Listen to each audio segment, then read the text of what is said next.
divorced or something, so they cannot be with any kind of men. Wow. Yeah, so if you want, they can send you this. Yeah, I'd really like that. Everything sounds really sad, but very important. Yeah. Yeah. Good way of summing it up. Sad, but very important. It's so hard because you want to say, wow, that's so important. Wow, that's amazing. But then you're like, but not amazing, but terrible. Yeah. So, That's English. but yeah, So I just, another student of mine just completed her PhD, and she worked on the relationship between mothers and daughters in the context of poverty, and how the ways in which these mothers supported their daughters in their aspiration to achieve higher education. And what is so fascinating about her work, I hope she comes here tonight. What is so fascinating about her work is that once she completed her PhD, she was able to go back to these households, find out what happened. And what happened was that for a third of the dyads, all the efforts to aspire for higher education went down the drain, and she found her interviewees, those who just a few years really wanted to manage, get a university degree. She found them married, with kids, with pregnancies, as if nothing was said, just in the old traditional path. But there was another category who were still struggling, and a third who were really managing. They managed to cross the boundary, and engage in higher education. Here she is. Sinyal, I'm just talking about your work. Sinyal? Hi, how are you? Hi, how are you? I'm fine, thanks. Hi. Yeah. Yeah, or complete talking about I was just describing how your long I forgot how you say this word, but anyway, how you came back to the families after a while, finding these three categories. So this is what I was describing. Yes. Yeah. Have you seen like Jess Hardy's work? She's coming out with a book called The Best Laid Plans, where she also does this with women. She goes back and tries to she studies aspirations and then tries to go find out what happened. I think it's so cool. It's so rare that people do that with interviews. And so good. Right. Hi, Libby. Long time no see. Could you write her name in the chat? Yeah. Please, Jennifer? Yes.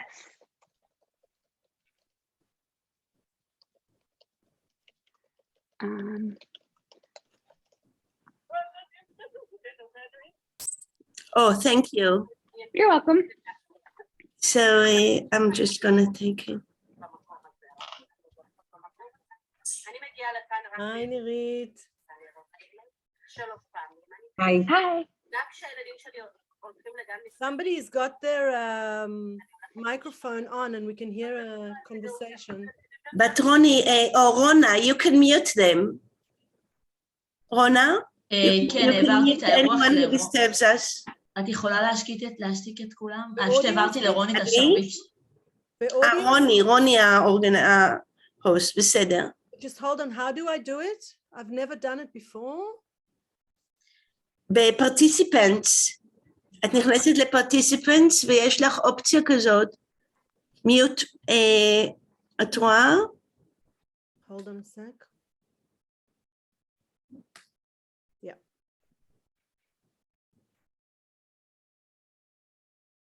But then we can't hear this conversation that's going on. מי שמדבר משחרר את עצמו מהמיוט. Okay. ואז זה בסדר. And we can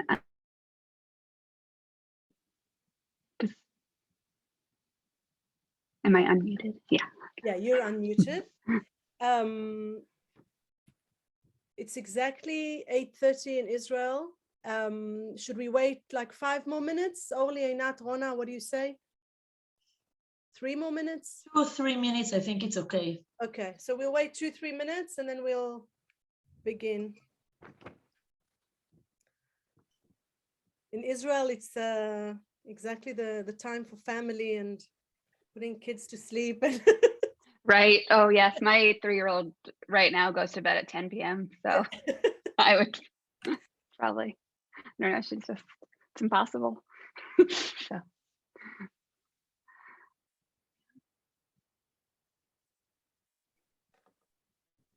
היי דליה, אני שמחה שאת כאן, את מרגישה טוב? דליה עכשיו מתמודדת עם קורונה. We are all after our corona, our COVID. So Dalia here is facing it right now. Yeah. I think Ronnie, are you after? Is it behind you? I'm still in the midst. I was saying before that I think this meeting has made me feel better, but I'm. Oh, good. So sorry. Yeah.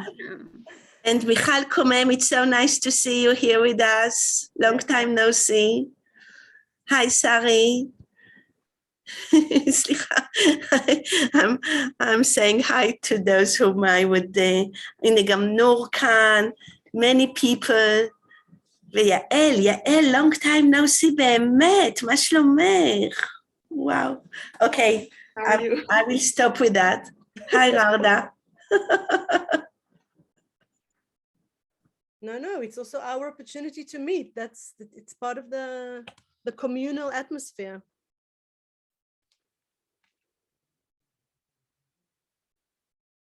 Okay, so I think I'll begin. I just want to make sure we're recording, we're collecting questions. I've written things for ourselves so that we don't start without making sure. So good evening, everybody.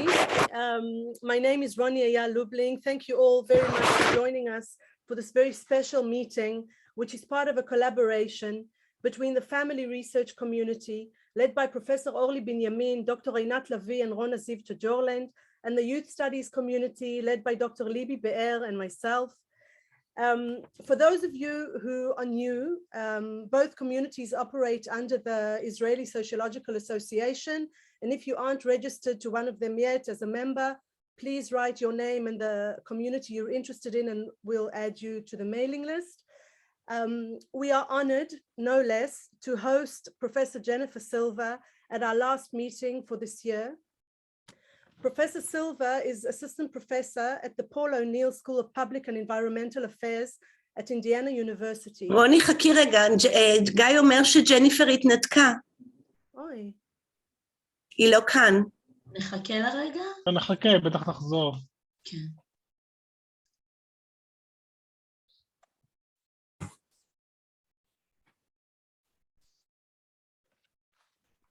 איך שמת לב? כל הכבוד.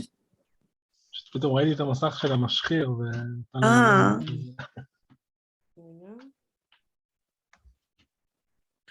דווקא לא הייתה שום בעיה, עד עכשיו היינו ביחד איזה רבע שעה, הכל היה בסדר. נכון.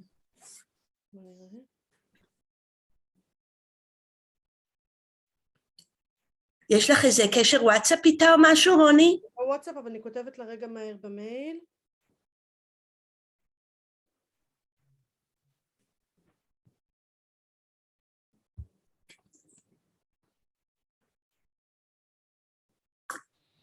אני מאוד מקווה שאת המפגש הבא שלנו כבר לא נעשה בזום.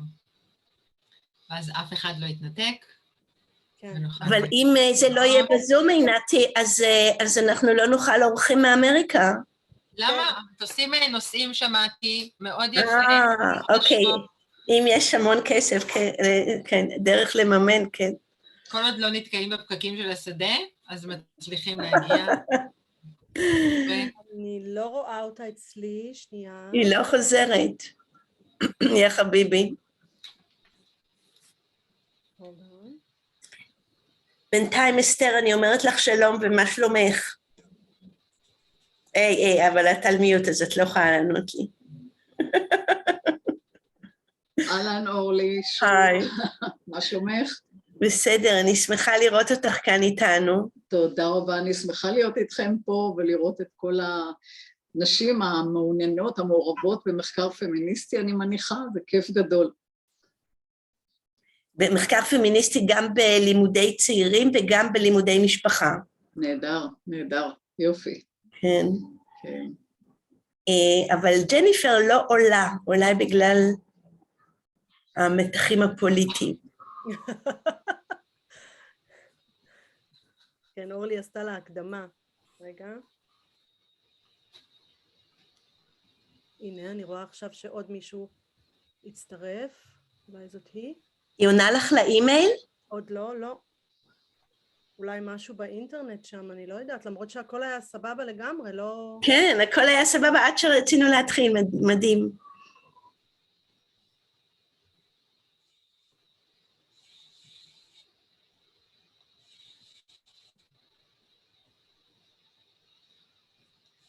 היי, אבתיסאם. היי, ערב טוב. ערב טוב. אהלן אבתיסאם. אהלן, מה שלומכם? אנחנו דואגות כי האורחת שלנו התנתקה והיא לא מצליחה להתחבר מחדש. אוקיי, אולי קצת סבלנות. כן, זה הרכיב החסר. כן, כן. אני מרגישה את זה, כן. שבעת המסך.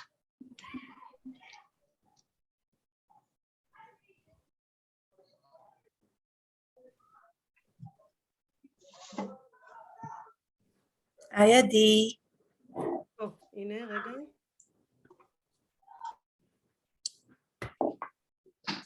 הנה, היא כותבת, it's spinning and saying that it's connecting, I'm at work, so the internet should be excellent.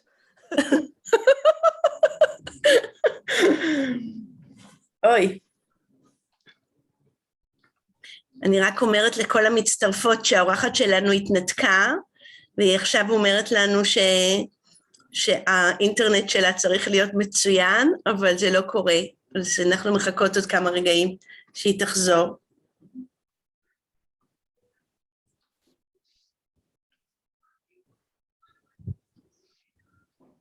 היי עדי. So I had to sign in. Here you are. Here you are. We were waiting for you. I'm here, but I'm from my phone because like my work email, my work internet just won't connect. It keeps crashing. Wow. So I might have to do it. I might have to email my slides to someone. Yeah. Right. So email it to Ronnie because you have all these. I'll do the introduction, email it to Rona, and she'll put it on while I'm okay. To Rona. Rona, can you see her? Yeah, I'll write my email in the chat right now. I can't believe that's so crazy. I'll try again, but then I get this like circle of death, and it's like won't move. Yeah, it just keeps saying it's crashing. Okay. Did you see the Rona's email address on the chat? Did. Okay, I was just trying one last Rona, time. so Ronnie, you can go on with the introduction, and perhaps by then we're set. I don't know what Jennifer heard. I'll just start from where I start talking about you. So we are honored, no less, to host Professor Jenifer Silva at our last meeting for this year. Professor Silva is assistant professor at the Paul O'Neill School of Public and Environmental Affairs at Indiana University. Her research focuses on social class inequality, transitions to adulthood, family and intimate life, political culture, and qualitative research methods. Previously, Silva taught sociology at Bucknell University. She was also a National Science Foundation postdoctoral fellow at Harvard University, where she studied the impact of economic insecurity and social isolation on the transition to adulthood for working class youth. Silva has authored 2 books exploring American working class culture, including We're Still Here, Pain and Politics in the Heart of America, and Coming Up Short, Working Class Adulthood in an Age of Uncertainty, both published by Oxford University Press. She's currently funded by the Russell Sage Foundation on a project that integrates women's electronic health records and in-depth interviews to uncover social determinants of health and barriers to well-being among women living in a disadvantaged rural community. Professor Silva's work has been very influential, to those of us studying young adulthood in the context of family and social marginality. A lot of the work written on the transition to young adulthood in the late modernity and on the ways this transition is experienced within family life has been mostly grounded in middle and upper class experiences and privileges, and has neglected a thorough examination of young adulthood and family life as it is experienced in the context of poverty and other types of marginalization.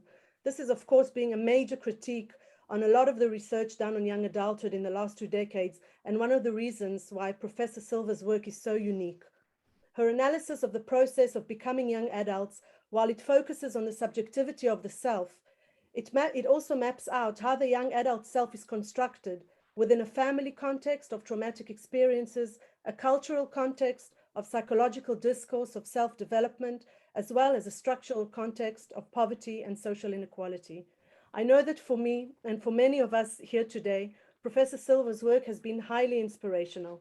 So without further ado, I will hand over to Professor Jenifer Silva, and following her presentation, we shall open up for a discussion amongst us, and you're welcome to write questions as they arise in the chat, and we'll collect them and bring them up in the discussion later. Yeah. Thank you so much. I'm sorry about the technical difficulties. I'm actually now on my cell phone, so I can't really do my slides, but I emailed them. So I don't know if we want to like pull them up anyway, and I can just, because I have a lot of quotes on them. So whatever works, or I can just kind of talk. I'm sorry, I have no idea what's going on. But anyway, yeah, so I'm honored. Yeah, we could pull them up and just share them. And I could at least. I haven't get them yet. I'm refreshing my email and I can't. I think there's something wrong with like my work because it kept telling me internet was down, which is funny because I purposely came into the office because it was better than my home internet. So I'm using like my cell. But anyway, maybe it'll come back soon. But anyway, so I'm a sociologist. It's nice to be among sociologists. I now work in a policy school, and most of my work is about how people experience and make sense of, and also envision solutions to social and economic inequality. And I'm very interested in hearing people's accounts of the world and trying to use those accounts to try to make sense of patterns we might see in demographic data. And so today I was going to talk a little bit about Coming Up Short, which was my first book. It was my dissertation. And the kind of demographic pattern or puzzle I was trying to figure out was that, yes, thank you so much. I actually have a slide on it, but this is just as wonderful. You know, I was really interested in this idea that traditional markers of adulthood had been increasingly delayed, you know, disorderly or reversible. Things like moving out of your parents' house, getting a job, finishing school, you know, having children within marriage.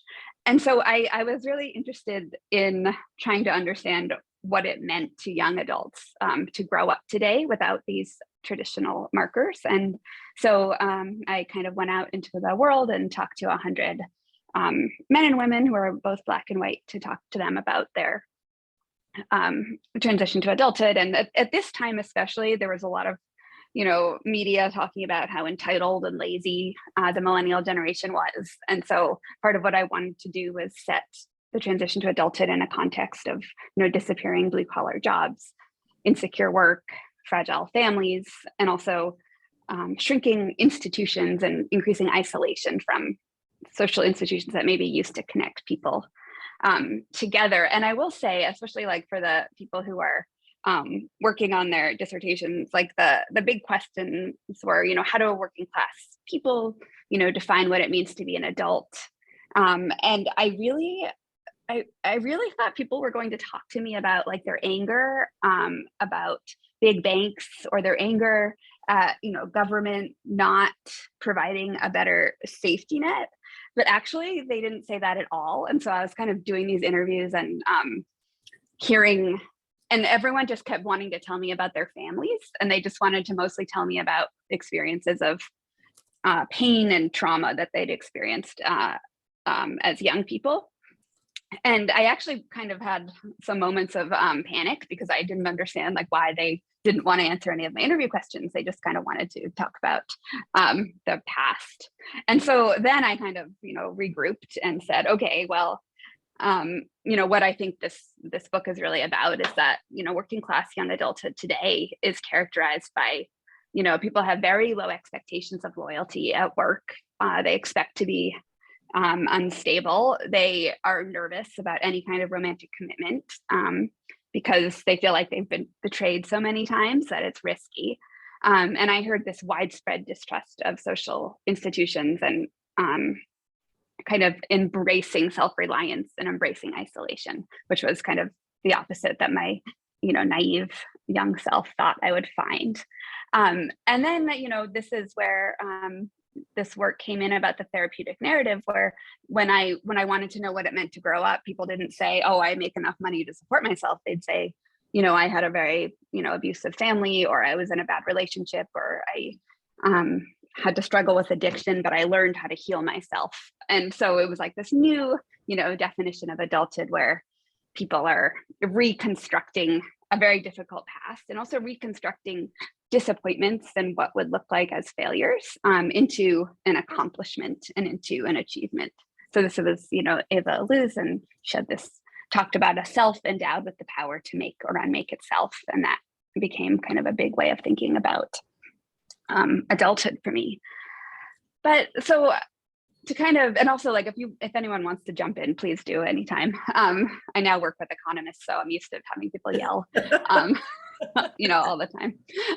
So what happened with my next work was I actually regretted not having talked to young people about their political beliefs, because I had heard this whole narrative of the self and I understood how they thought about self-reliance and betrayal, but I hadn't taken that next step to think about how their ideas might translate into political beliefs and behaviors.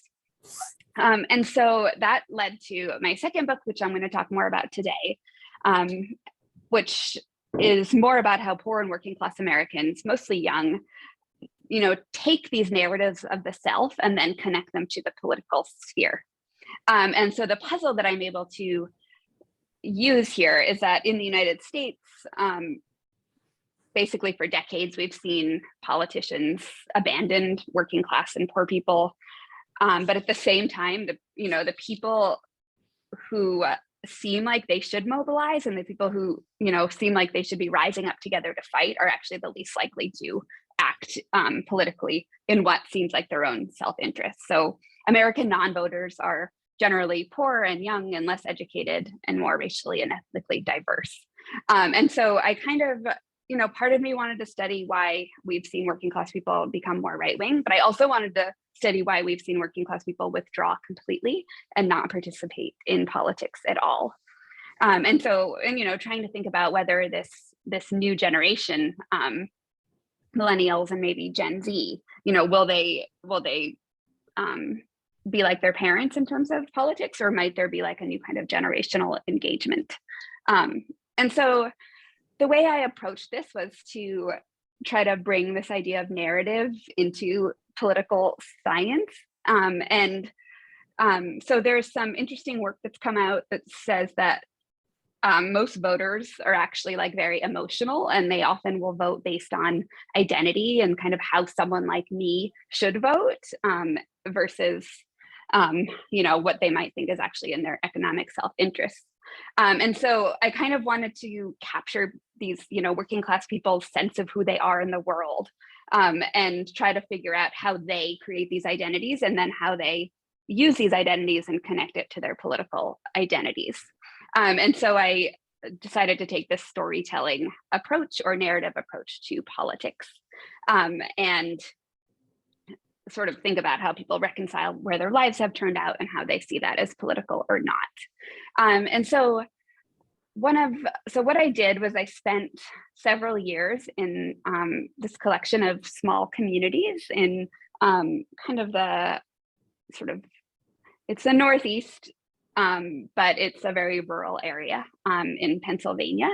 And I spent a lot of time in this area that used to be very left wing because it was a coal mining community, and the miners it has this like very rich history of strikes and unions, but in this area, this Democratic Party has been losing voters for a long time. And many of the white people have switched to be Republican. This was an area where there was a lot of support for Trump. And at the same time, what was really interesting in this space is that it had historically been an overwhelmingly white space. But in the last 10 years or so, it's become more racially diverse because Black and Hispanic people have been moving from cities into this rural space because it is much less expensive to live there and also safer than where they were coming from. And so to me, this area was so interesting because it was showing how workers have been shifting right or stopping voting altogether, but also have captured a lot of racial tension. And it seemed like a place where I might be able to connect narrative to politics and also think about how young people might be different than their parents. And so in terms of my study, I was like a newcomer in the area. So I had to spend a lot of time going to like church and festivals and town meetings and drug addiction support groups. And I went to volunteer fire companies and football games, and then tried to get to know people and tell them about my story and what I wanted to figure out. And it took a while, but I think a few people started feeling bad for me and, finally started introducing me around and taking me places. And then I was able to conduct 108 interviews of white, Black, and Hispanic people, and 2/3 were under 40. So it's a mostly young sample. And I really, as usual, which I did with Coming Up Short, I felt like I asked a lot of questions I thought would be important about how people thought about politicians. And then the interviewees themselves took over the process and they told me what they thought was important. And I kind of listened to that. And so just to tell you a little bit about it, and this actually does relate back to the family. So what I found was that the people I spoke to, most of them were extremely critical of economic inequality, extremely distrustful of politicians who they thought had failed to protect workers. But one of the things that had happened to them is that their distrust in institutions was so strong that there was no institution that was mediating between their personal suffering and pain and any kind of collective struggle. And so they really were cultivating these individual stories and strategies for coming to terms with why their lives were difficult. And so they actually, like in Coming Up Short, wanted to tell me about these stories of triumphing over pain. And they actually use these stories of triumphing over pain to talk about politics too. And they use these stories of triumphing over pain to draw these very stark moral boundaries between who deserves help politically and who doesn't. And what I kind of found was that, people are finding meaning in stories of overcoming suffering alone, and also in conspiracy theory and self-help. And all of their coping strategies, with the exception of a few, were very solitary, and they were strategies that would really turn them kind of inward. Oh, sorry. And so I was gonna just bring in a few stories of the people I met and kind of think about how this narrative works. Just a minute, Jennifer, just a minute. Yeah. Just a minute. רונה, את יכולה לעשות מיוט פה לכרמית הזו? הנה, אייל. You may I think you should continue. It's okay now. Just release the microphone, Jennifer.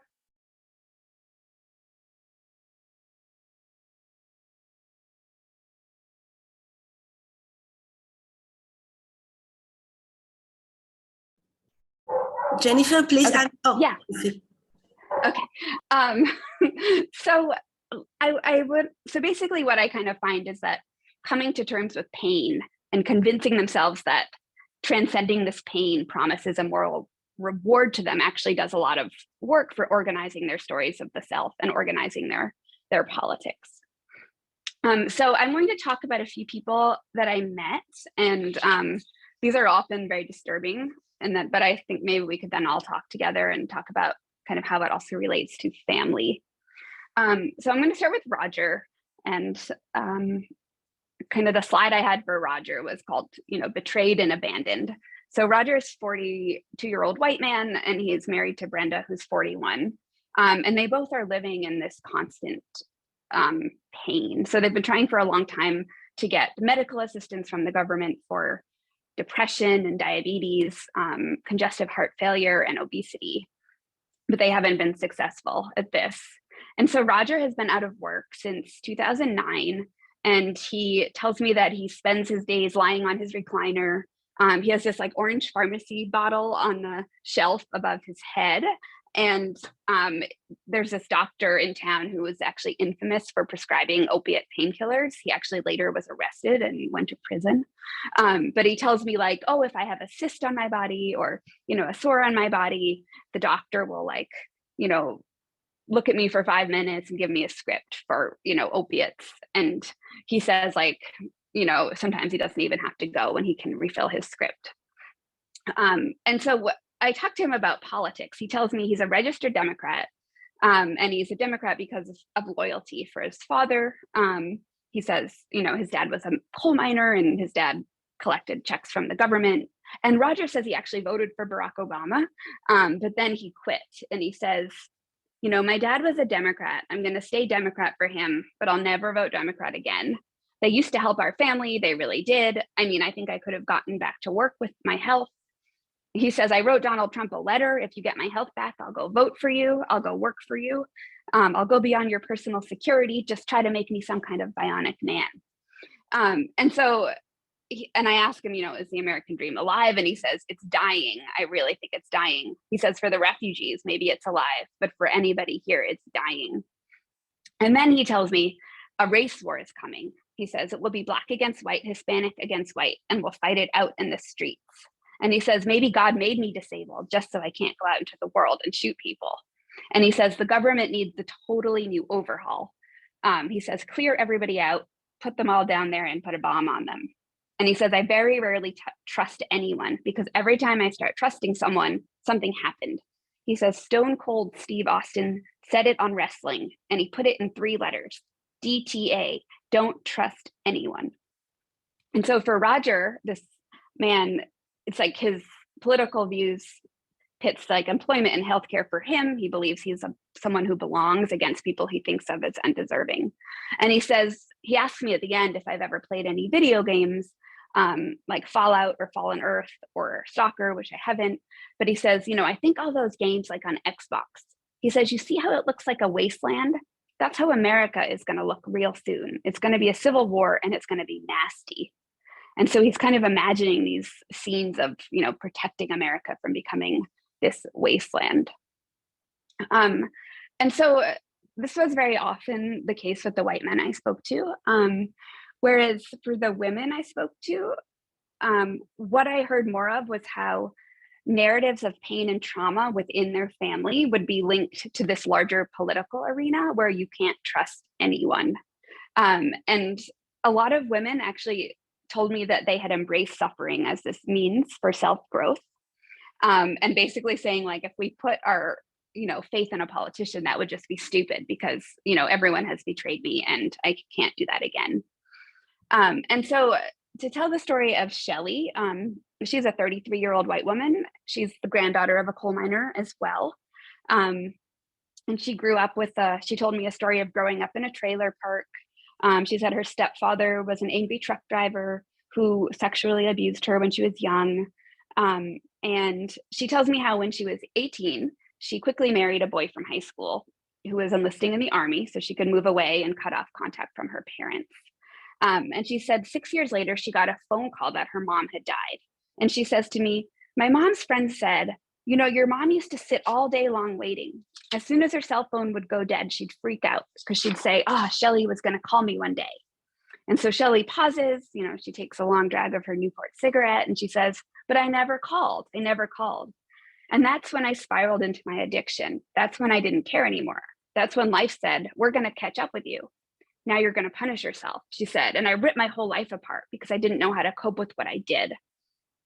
And she says it wasn't until her daughter saw her crawling up the steps high on heroin that she sweated. She said, I started sweating and shaking and puking and crying until she had detoxed herself.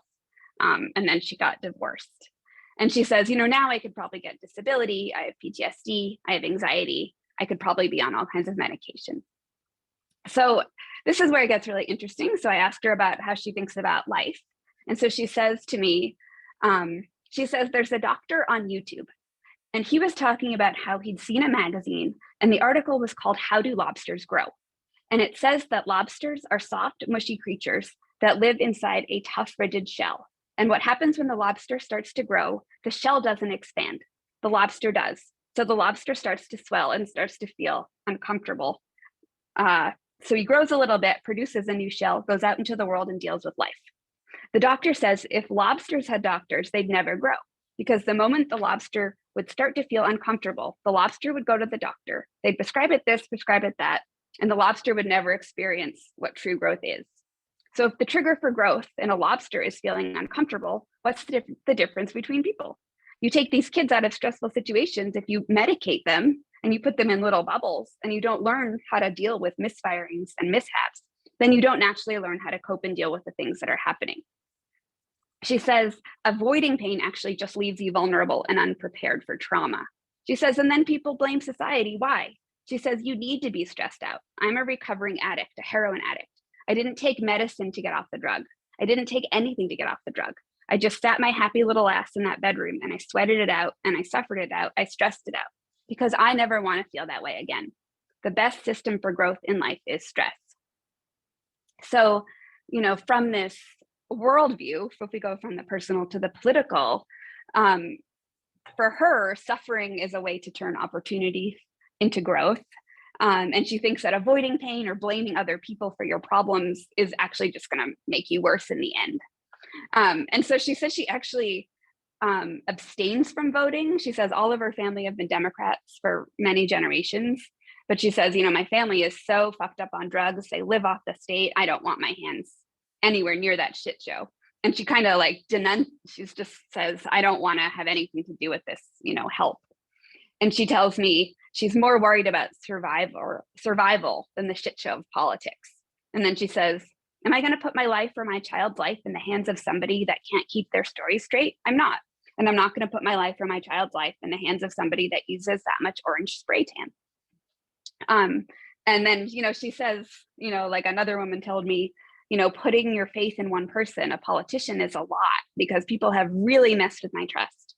Like one of my biggest pet peeves is saying you're going to do something and you don't do it, because so many people have done that to me in my life. And so then it's like, they take these experiences of their personal life and treat it as if this is how the world is. And in that way, they actually, of course, disable themselves politically in a way that I think may have real consequences for them later. And so I also wanted to talk about Jennifer, before you continue, perhaps I can just ask you to, sure, if you could contextualize what you just said with Hochschild's Strangers in Their Own Land, because it's so similar. They're coming from such different background. These are traditionally Republicans, these are traditionally Democrats, but at the moment they are just in the same place of just praising distrust as the major political step forward in both stories. I think it's true, but in the same way, I think that their story of distrust is very different. I think in Arlie Hochschild's work, she's in a place in Louisiana where people are white and they, I don't think they're as poor or working class as the people I spoke to. And they also have very strong ideological views. So they have very strong opinions about how we have to protect capitalism. And they had very strong opinions about how the government should stay out of the economy and how, we have to sacrifice the environment in order to protect capitalism. And this is not the level of discussion that I had with the kind of poor and working class young people that I spoke with. They were actually extremely critical of capitalism, as I'll get to in a little bit. They thought about politicians and corporations as bullies. They were willing to call out unfairness, and it was more that the distrust came from their own everyday experiences and was more of an adaptive response where counting on people actually had hurt them in the end.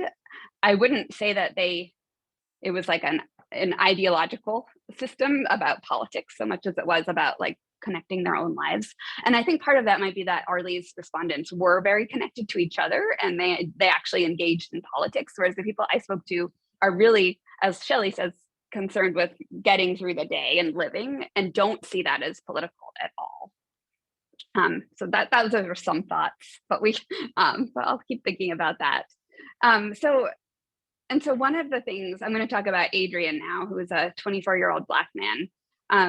And so one of the things is that the people I spoke with were convinced that everything is about money. And in a way, like they're quite radical, where they're thinking that, you know, politicians have been bought off by corporations and no one cares about their interests. And so Adrian, this 24-year-old Black man, he had moved to this rural area and from New York. Sorry, is there a chat question? Should I don't know if I can see it from my phone.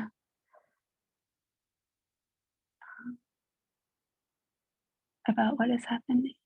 Oh, for discussion, okay. That's a good question. I can talk about that too later from different research though. So yeah, so he moves to this central Pennsylvania kind of rural, very white area. And he says he was actually really excited to move because he thought he would have some opportunity in his life. He thought the schools would be better and he was excited to live in a place where he couldn't hear gunshots all the time. But then he tells me, you know, I got suspended my first day in school. He said it was my first time ever getting in trouble in school because I used to love school. And then I got suspended because I liked rapping. And I had a rap book and I'd write my raps in it. And I guess I took it to school one day and I put it in my locker and it fell out. And somebody found it, took it to the principal and said they felt threatened by me. And I was like, what do you mean you felt threatened by me? It's just a piece of paper. And then he says he's just constantly harassed by the local police. So he says, you know, the cops came to school one day. They said we fit the description of an old woman being robbing the old lady's purse. It was very confusing. And they said, you know, I said, okay, well, what time did it happen? And they said the time. And he said, but I was in school then. And they said, well, you still fit the description. And he says, well, how did I do a robbery if I was in school? And so then he drops out of school because he says, you know, they just stopped me and harassed me for no reason. And at that point, you know, he starts stealing cars. He's buying and selling marijuana. He's going on joy rides late at night. And then he actually ends up selling crack, cocaine for a little bit. And actually, eventually he found a legal job and he was happy and he stopped selling drugs. But he says, unfortunately, he says, before I had stopped selling, I had actually already sold to an undercover police officer. And so basically, as soon as the person could, the undercover caught him, they locked him up and he got a felony. So I actually met him like 2 days after he'd come out of jail. And so he had just gotten out of jail and the Clinton-Trump election is just a week away. But he says it means nothing to him. He's like, I'm not an idiot. I know I'd rather have Hillary Clinton than Donald Trump.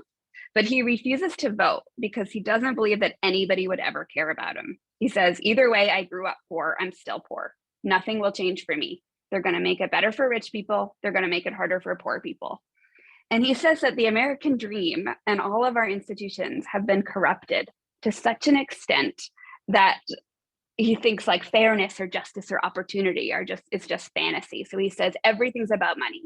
American dream, with no racism or people not judging you, that's people living in a fantasy world.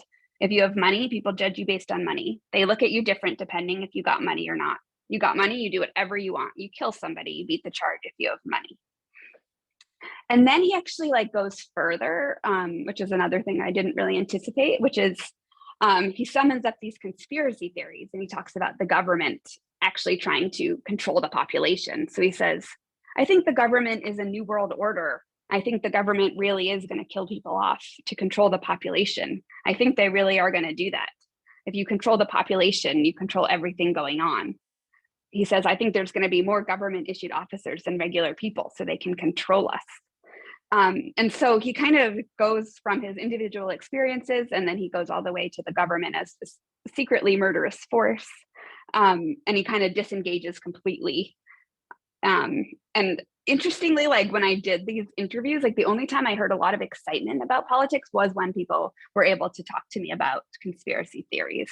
And then they'd get really excited because they wanted to sort of prove that they hadn't been fooled by this illusion that voting mattered. At one point, I was actually there in the area on the day of the election, and I was wearing a little sticker that said I voted that you get. And people were like, you don't really think your vote matters. And, you know, told me to take off my sticker because it was embarrassing that I would wear it. And so when this also relates back to coming up short, which is to say that kind of the only source of future like hope or momentum often came from, protecting children or basically. So there was one woman I talked to named Tiffany, and she was a Puerto Rican woman. And, she had described this really difficult time growing up where she had to fight and sell drugs to survive. She talked about going to prison after the birth of her child and having to kind of sacrifice her own dreams to help take care of her sister's children. And she says, but now, I've moved here. Nobody knows me, thank God. So she says moving away from her home and moving away from her family is like how she protects herself. And she says she feels good only when she's with her children. She says, I always was trusting everyone and I always got fucked, always. Family too. My mom was like, why are you far away? And she says, I just need to be by myself. Sure, I get stressed out, I cry, but at the end of the day, I'd rather be by myself. I know I'm not going to hurt myself. And why would I want to be around people that hurt me? You know what I mean? Like, I know I won't do to myself, and I know my kids won't hurt me. So I stay far away. I'm saving myself. So I have no family. I have no friends. I don't care. I got my kids and they can be my best friends. And one of the questions I would ask is like, do you have a political hero or a person? And she's like, hero, myself. I'm my own hero.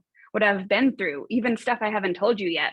There's stuff like rape and beating and prison. It's crazy. So I feel like I'm my own hero.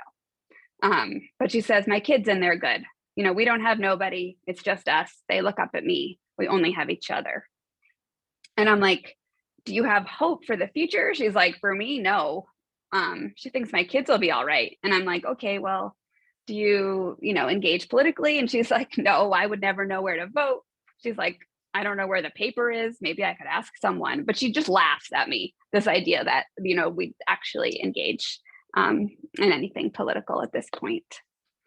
And so trying to think about what to take from these vignettes. I think what struck me was what united all of the different groups and the people I talked to was that they're all inwardly turned. They're all very focused on self-protection, on enduring pain, and also on kind of personal redemption.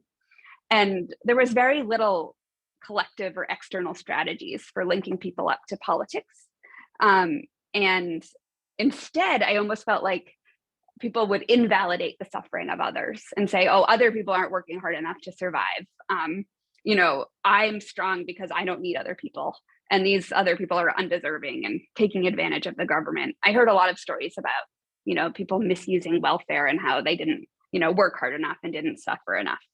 And in some ways, this pain that is in Coming Up Short and also in this newer book, it's like pain is the test of willpower. And so they forge this identity as someone who has survived it on their own. And, there's a historian named Keith Welu who argues that managing pain is we could see it as this fraught political exercise where it's we wage it over the question of whose pain is valid and who deserves government intervention versus whose pain isn't valid and is fraudulent, who isn't deserving of any kind of public help. And I think that's happening here where individual pain management is this necessity because, their family and community ties are fragile, trust is non-existent, social safety nets are very limited, and their opportunities for mobility are very scarce. And so, trying to figure out what to do with that, I think there is a very strong case to be made for reducing material scarcity and discrimination, but also thinking about how do you pull people back into relationships and communities, or how do you support people in a way that's not material, but also addressing disconnection and distrust. And I know this was like a hard question for me. So I was trying to read other people's work about this, or trying to think about, could pain be a vehicle for collective mobilization? There was one book by Jenifer Randles, who's a sociologist who studied marriage education programs. And she found that these couples who went to these marriage education programs, their marriages didn't get better, but they actually really enjoyed talking to each other about their distressing economic and family circumstances and connecting, and kind of realized like, oh, it's not just me, it's all of us. And there was another book by Joan Maya Mazalis who talked about, poor people joining a welfare rights union were able to like create these kinds of networks and help each other. In the coal region where I studied there, I didn't see very much of this. People seemed to be on their own. And interestingly, like one of the only places I saw it was in these family support groups for drug addiction, where people would come and talk about their struggles with like a child or spouse who was addicted to opioids. And this was one of the only places I saw people come from different backgrounds and actually talk to each other and share information about resources and talk about how what was happening wasn't really working. But it was really hard to find other spaces where that was happening. And so it's like, for me, I'm like, okay, well, it seems like it would have to be some kind of local network that would be able to help people connect pain and inequality to actual politics. But I don't know exactly how that works. So I'll wrap up there so we can all talk. Thank you. I'm sorry if my internet failed at work. I don't know why, but I did have really nice slides. So someone can look at them if they want to. Yeah. Thank you so much, Jenifer. This has been very, very interesting. I want to read out two of the questions that have come up from some of the people here. So Shmuel, I hope I'm reading it correctly, and if not, please correct me. Shmuel wants to know, according to your opinion, what were the impacts of COVID-19 on the relations between young people and their family? Like, in what way has the pandemic changed the place of family in the life of youth and young people? That's interesting. I was trying to think of what I was doing. So I was interviewing women of color in this area during that time over Zoom. And I was actually just talking to them about their health challenges. And I also did this other study with Brookings where I was talking to people during COVID. I don't know. I felt like in some ways there was some optimism during COVID because people had some government support and money. And also I think some of the women felt like they didn't have to somehow manage to do everything at home and like go to work. And like some women almost saw it as like a break because they got to like not have to get their kids ready and drop them off at school and then do everything, whereas they were all kind of home. And so at least in the beginning of the pandemic, there did seem to be like a little bit more, like everyone was taking a deep breath because they had a little more time, and they also had some government help, which they didn't usually have. But I don't know like how it actually turned out for them, because that was about a year ago. Because right now they won't have been getting any help anymore, and I'm not sure what will happen. I know that in terms of healthcare, the women I talked to, low income, mostly Hispanic and Black women all last summer, and I know that they felt like the health system was very hostile to them, and that they tended to be treated as kind of unfit mothers, and didn't feel like they were ever believed when they had health problems. So I definitely saw how the health system seemed to be another institution that made them feel distressful and also reluctant to get vaccinated as well.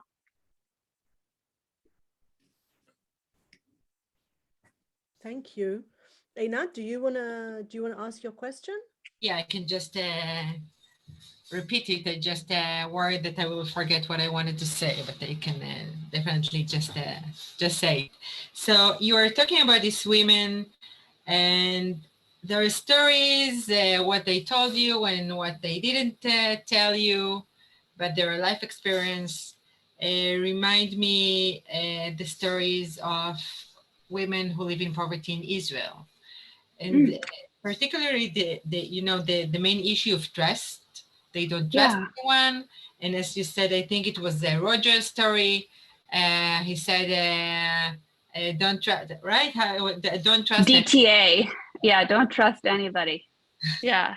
And also, so, but your women, so they said that they laughed about you, that you vote, right? That you voted, and they will not go to vote because they think that nothing will ever change for them.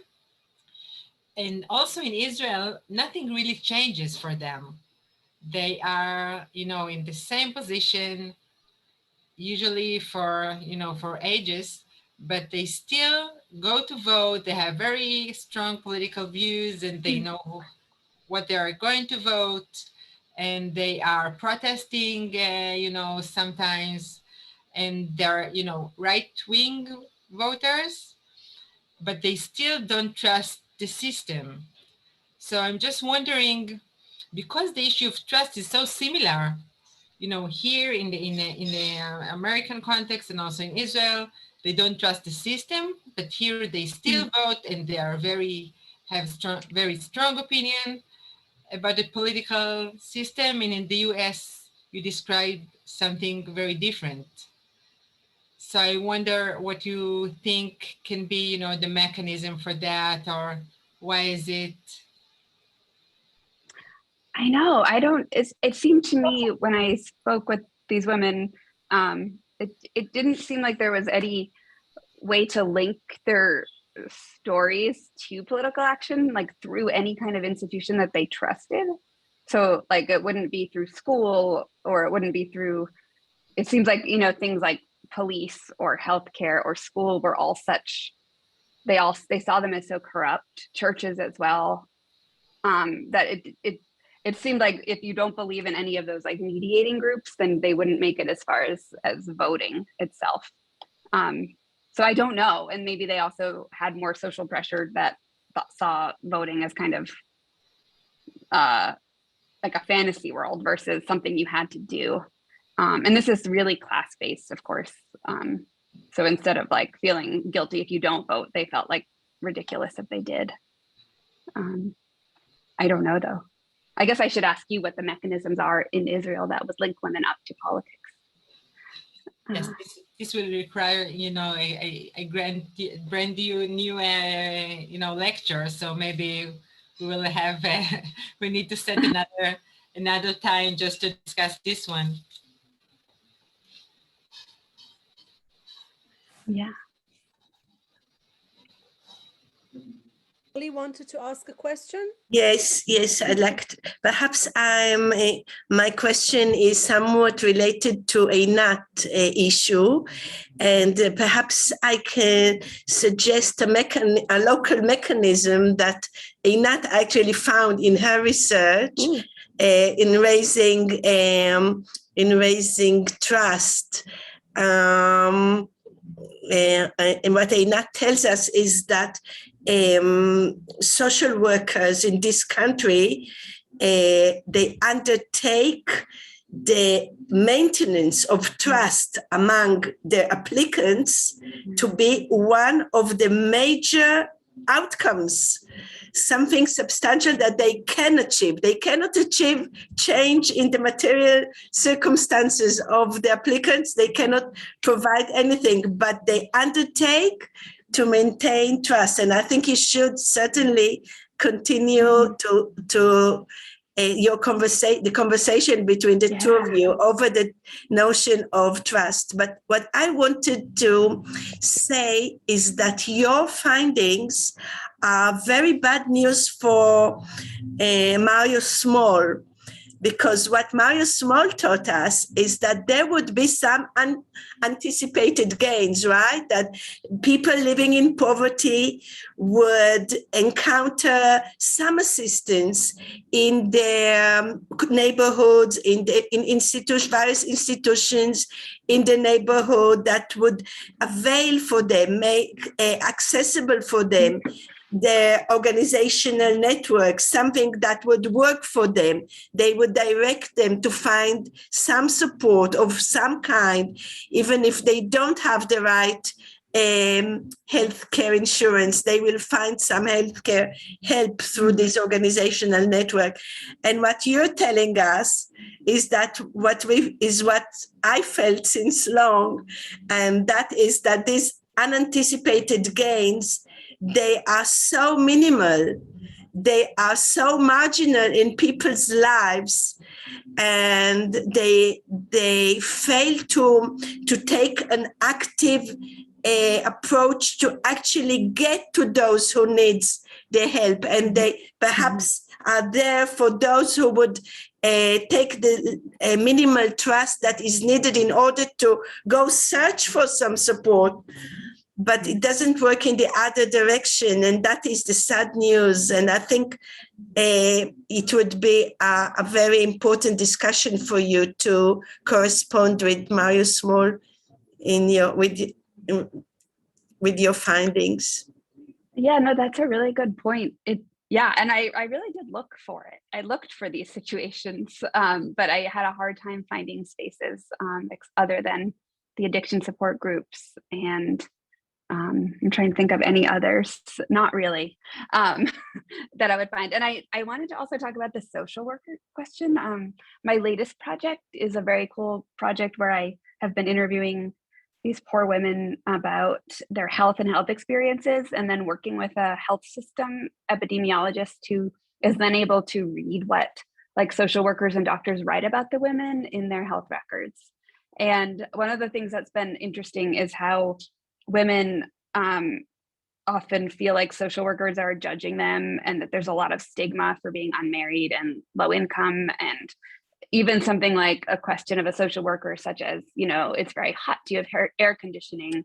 The woman will say, she was judging me as this welfare mom, thinking I was unfit with my child because I don't have air conditioning. But the notes of the social worker will seem very neutral or empathetic. But there's like such a breakdown where women end up feeling judged and almost are so afraid that their children could be taken away, or they couldn't go home to their children, that they then kind of seem to pull back and actually end up maybe using less healthcare too. So I think that sounds like a really interesting and important difference in terms of the role of the social workers. I want to, if I could just relate to that before next question. Yeah. Nitzan, just hold on a sec, because Guy was waiting to ask a question. Oh. And then Noor, and then you, Nitzan, okay? I'm sorry that I have to. Okay, thanks. Thank you for this very interesting talk, and also your interesting works.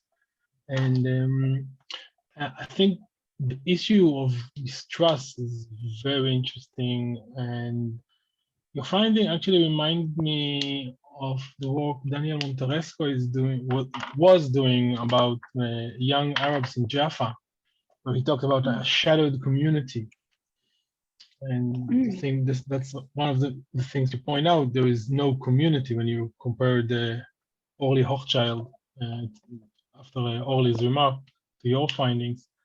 But I wanted to ask you about Trump, because you began with saying that the area is Trump supporting area, but then the people you discussed were apolitical in a way. Now, and the reaction is actually quite rational. I mean, their parents were Democrat.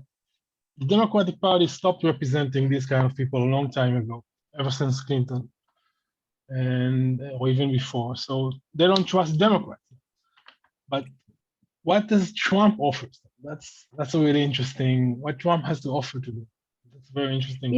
Question. Yeah, it was really interesting where, the older people I spoke with were the people who liked Trump, and they liked Trump even in like early 2015, so very early on. They liked Trump and they liked Bernie Sanders, and they kind of liked them equally, because they thought Bernie Sanders had a good heart, and they liked that Trump would say anything to anyone and didn't seem like he'd been bought off by the normal politicians. And so then they eventually did like this idea of, I think it was mostly like this idea that Trump would stand up to the politics as usual and maybe get rid of the corruption and, bring back jobs too. But the young people didn't believe that at all. They thought it was, they were like, this is ridiculous. Why are you thinking anyone really cares? Like they might think Trump was funny, but they didn't think that, they thought, of course, no one's going to really help us and no one's going to make anything change. And, they'd say, the US is a bully. Like, why am I even like, what would I be patriotic about? No one's going to help me. It's always going to be about politicians being out for themselves and corporations. So I do actually think you're right that they were kind of savvy and rational, but then they don't do anything. I mean, I was out of the fieldwork by 2019, but it seems to me like there has been some local political action since I've left in terms of Black Lives Matter but I don't know exactly what has happened since. Yeah. Thank you. Did we freeze? Noor? No. Yes, hi. Okay. Thank you for your talk. It was amazing. I haven't had the time to read your books, but I will do it. And I wanted to ask about citizenship, because a lot of the time. It's okay. I can just give you a summary. No, it's okay. I will read it. A lot of the time when we talk about being a citizen, we're talking about like going to vote. And I feel, okay. She's here. She's here? Oh, okay. I thought like she, okay. So I'm sorry, I was muted. I'm sorry. Okay. And while you were sharing the amazing and painful stories, I thought about like all these institutions that they meet on the way, and they learn how to be a citizen. Because one of the things, like when you passing 18, you're going to vote. That's the main thing, like being a citizen. And I thought about like all these institutions, just they don't believe them. So I wanna like they don't believe them. They don't trust them. Like where or how you see those places that they learn how to be a citizen. And because I think it's one of the most important thing in being young adults, like and to take in and to practice your agency and your ability to do something around you in the community for yourself. But schools, families, social worker, everywhere what they learn, I don't know where they learn how to be citizens. So if you can address this, or thank you, sorry. No, I think it's a brilliant way of putting it. I don't know where they learn to be a citizen. I think they maybe figure out, I mean, I think part of it is that I don't even know if they feel like a citizen. I don't know if they feel like that sense of belonging. I think it's more of a lot of them feel alienated or disconnected, or maybe don't think of it as at all, because it doesn't seem like a meaningful identity. I mean, some people would say like, yeah, our schools never taught us anything about, civic education. But I think it's like much deeper than that, where they just feel such a strong kind of individualism because they feel like they have to. And that I think becoming part of a group seems very dangerous to them in terms of like what will happen to them. So yeah, I don't know where either. That's what I will say. Yeah. Thank you for that. Nitzan? Yeah, it's not actually really, I don't think I have a question. It was more related to what was said earlier about the healthcare and social workers. And I feel like it could, I thought a lot about the conspiracy theories, because it kind of I felt like they kind of went off track there. And me too. So, me too. So working in the healthcare and as a social worker, I feel like those would be moments where we start to think maybe they're psychotic or something happened there. And I feel like these extreme life experiences kind of led to a point where they have these conspiracy theories and they could come off as unhealthy there.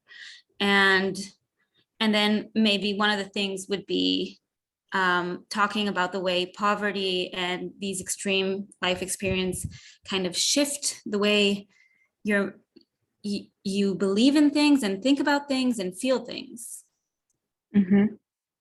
Yeah, I think that's interesting because I think I thought that too. Like, oh, I have like suddenly started interviewing a crazy person, and the people I'd be interviewing would watch my face and they'd be like, "You don't believe me? You're thinking me? You're judging me?" And then I'd be like, but like at some point, like when you keep hearing it, it's kind of like, oh no, like this is not just like one-off. It seems like to be a kind of shared idea, especially among young men who, you know, rely mostly on their smartphones and social media to think about their ideas about politics versus talking to each other. And it's very easy to go down a rabbit hole. And also conspiracies do happen. And I think we all believe in them to some degree, but I think the degree to which you believe in them, if you're not having anyone check you, I don't know, for them, it was like one thing, you know, if they'd say, you know, September 11th, 9/11 was all about, you know, was all about money. It was all about oil. And they're like, and they just kind of like go with that. And they say everyone's a bully and everything's about money. And then all of a sudden it never happened or it was made up. So it's like that line where maybe they go further than we would. But because there's no like place where that would stop them. They're kind of on their own. And we they need feel to have, smart. Yeah, we need to have meaning to our experiences and to our life. And then they kind of pour in their own meaning or through social media. But and I also feel that maybe groups would help with that. But in my experience in practice, then it was very hard to form a group because these are people who wouldn't easily engage. Right. Yeah. Because it probably doesn't always end well for them. Sorry to jump in, but I feel a little bit that you go into a zone of epistemic injustice because you take in what they say and just replicating whatever happened to them in the past and not believing them. Yeah, but it's kind of like saying like, okay, they are in a zone that maybe we need a psychiatrist that would see them. Maybe it's from a care or something that it's really important, but still it's the same of like saying what they know and what they understand. It's again not okay. Sure.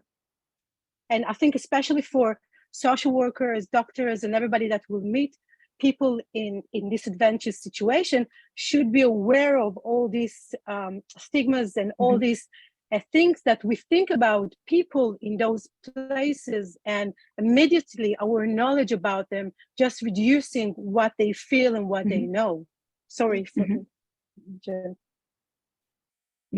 totally right. It's and starting to say, oh, okay, well, why does this make sense to you? And from their point of view, I'm the crazy one because I think what I'm doing matters and I have a voice. And I think there's lots of evidence that I don't. You know, there's lots of evidence that politicians respond to the very wealthy people and no one else.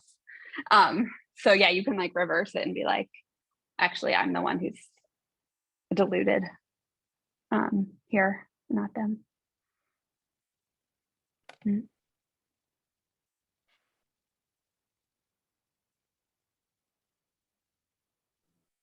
Anyway. Is there anyone else that would like to? Adi had a question about violence. Oh, sorry. Yes, and I'm not sure you will hear me properly because We do. So I wanted to ask, I mean, we hear the very alarming news from the US and all these mass shootings in schools. The last one was terrible. And it's all by young people. And they repeat the same stories that you told us that they told you about, you know, the great replacement theory and QAnon and incels and all these subcultures of young, poor, detached people. So I'm wondering if you had any accounts of violence narrated to you, and also if you have any explanations about this pandemic of violence among especially young white men in the US. Yeah, I don't know. I mean, this is also kind of not addressing your question, but one of the major conspiracies that people brought up was that these school shootings didn't happen, so that they were actually like Sandy Hook, which was one of the first ones. Like one of it was that it was all staged, and these are just like other ways of controlling people. And so I don't really know why or what that accomplished for people, but that's something I guess that to kind of think about. But yeah, in some ways, I don't know. The people I talk to, I don't know. I never really saw them as actually violent. I saw them as sort of like level-headed and rational in their own way, in the sense that they kind of understood like what systems were not working for them, and they were kind of trying to survive anyway, whatever way they could. So I don't really have it's like not my expertise to talk about more than that. So. Eyal? Okay, hi. I've also interviewed the women and adolescent Palestinian girls who are living in poverty in the Palestinian society here in Israel. I asked more about marriage, education, and paid work. I didn't ask specifically or particularly about the political issues, but although they talk about more about they don't trust the institution, or more they were specific about family, society, schools. They didn't mention an institution or political institution of the city, of the state, for example.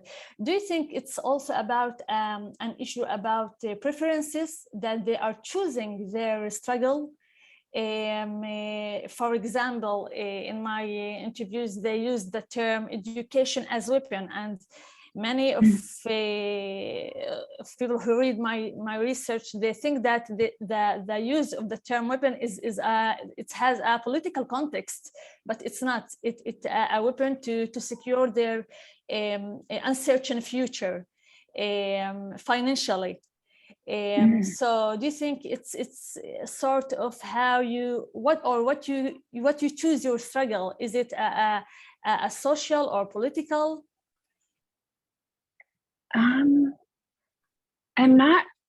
I don't know. Could you ask me again? I'm not totally sure about the.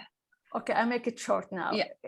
Do you think, yeah, my question is this the matter of the preferences, that they are not participate in the political life because are they struggling their daily life survival or economic survival? Yeah, I mean, I think it's interesting because many of their parents had sort of more active political participation, so they kind of grew up like watching parents vote or watching family be kind of, members of unions or going to church. And they almost had like some of them were kind of nostalgic, like, oh, my parents had an old car and we had to like tape the window on, but we were happy. And now it was like, and they kind of told the story of becoming more aware and disillusioned that world doesn't exist anymore, or maybe it never did. So it's kind of like a freely letting go of like expectations of being political in a way that maybe they were raised with as who they are. I don't know if that speaks to preferences or how they tell their story. Yeah.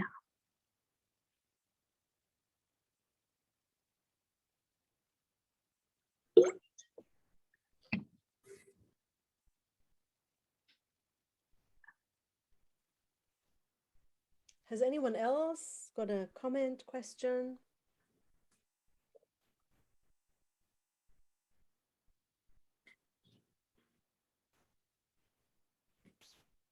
I just wanted to go back and state a very important difference between this population in this current study of yours and the population of coming up short. Because in coming up short, these were people who had some hope. I mean, they were going through higher education, even if only partially. They were having plans, or perhaps it's because they were a little bit younger. But here, what we see is people that are really distressed, really oppressed by extreme poverty, extreme neglect, extreme alienation. It's like real bad stories of everything we know about poverty in the United States. I seem to remember a book that I forgot its name that suggests that it's important to think of poverty as a state to which you enter and then you're coming out of. And I will remember its name if you'll ask me later. But the point is that here with this population that you approached now, it doesn't seem to be the story. It's not the case.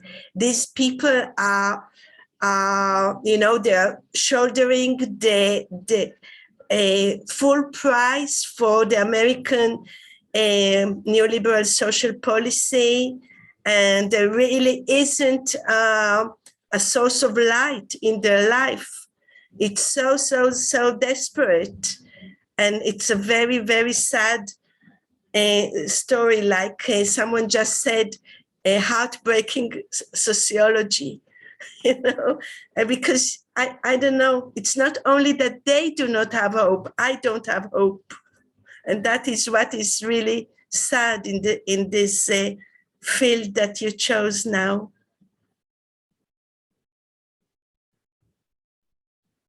You're on mute.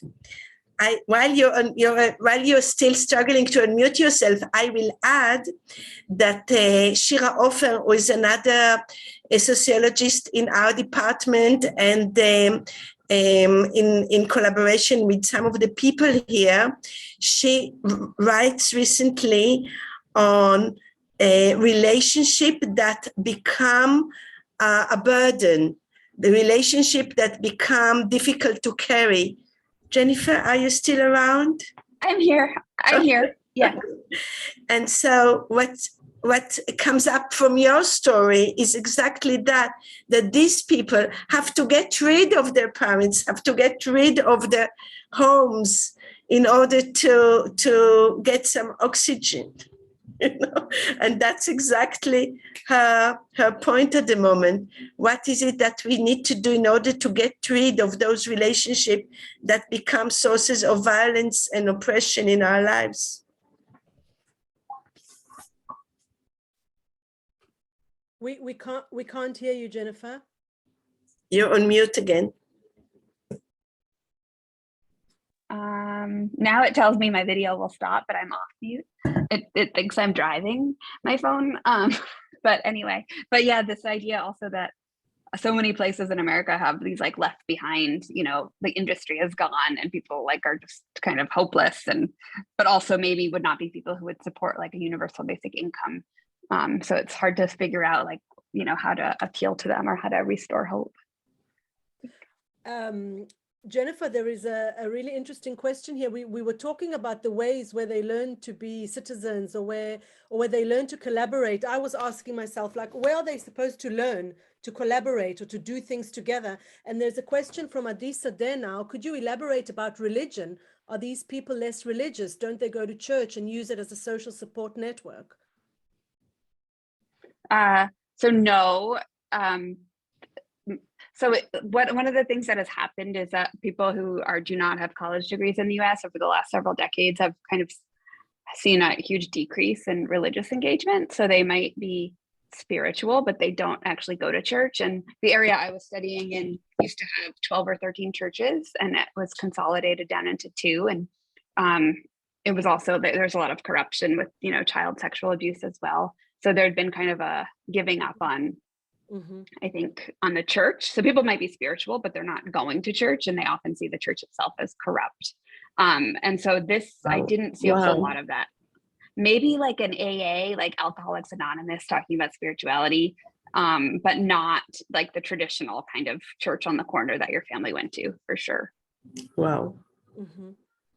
So lonely. Can I add to that something? I was starting to think about your research site. It was mainly rural communities, right? And you said something interesting about Black and Hispanic people moving there from the city because they want better life in the country and they don't want to live in poor neighborhoods with gang activity. But in a way, they lost their community. Maybe, I don't know. They lost their community. Maybe if you go back to Mario Small, his research was mostly in urban communities. and they go to these rural communities, and I think we lost Jennifer again. No, she's around. She's here, but yeah. Here she is. I'm actually on my work network now. Okay. Oh, congratulations. Thank you. Like my internet networks. Great. But so yeah. Just in time. You can show us your slides now. No, it's so sad. I was like, yeah, they're very pretty. They have all this art, and there's like all the list of what the art is. Forget it. It's all over.